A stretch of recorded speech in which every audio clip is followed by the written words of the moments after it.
heiress, Jean Shore, has left a suicide note prior to taking her own life. In the note, she claims that I'm the one who killed her. In order to make me admit my crime, my parents has sent me to an institution as a human test subject. Every day, I'm forced to endure inhuman torture of all sorts. Needless to say, I'm in so much pain that I choose to secretly take some poison in order to kill myself. But my enraged older brother, Sebastian Shore, saves my life.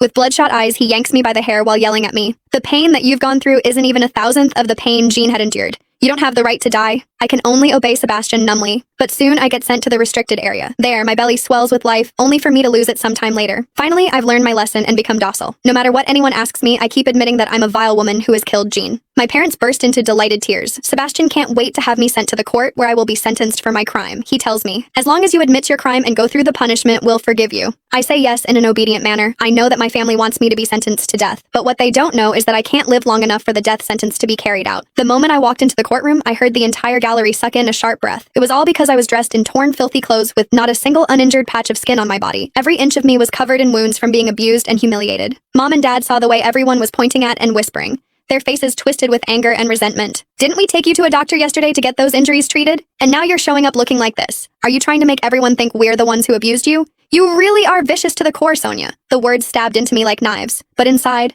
I felt nothing at all. I was their biological daughter, yet I had never once measured up to John Shore, the fake heiress. After John's death, they'd taken every ounce of grief and rage they had and dumped it all on me. My brother Sebastian Shore's gaze was especially cold when it landed on me. Sonia, what are you trying to pull now? Playing the victim again? You think we're going to feel sorry for you?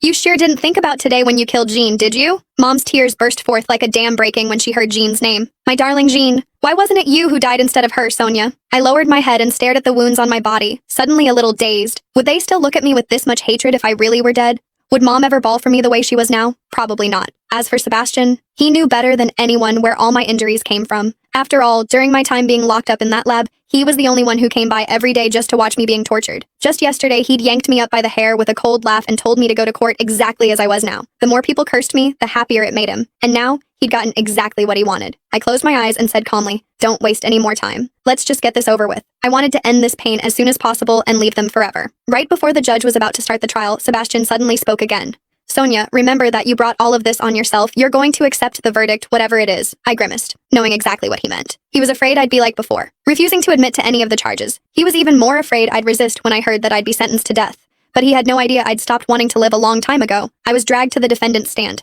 Because I hadn't eaten in so long, my legs were so weak I could barely stand. I had to cling to the rail in front of me, my ruined knees half collapsing toward the floor. Not a single person in that courtroom felt any sympathy for me. To them, I was nothing more than a murderer. Only Sebastian's gaze was dark, conflicted, and hard to read. After struggling with himself for a long while, he finally told someone to bring over a chair for me to sit on.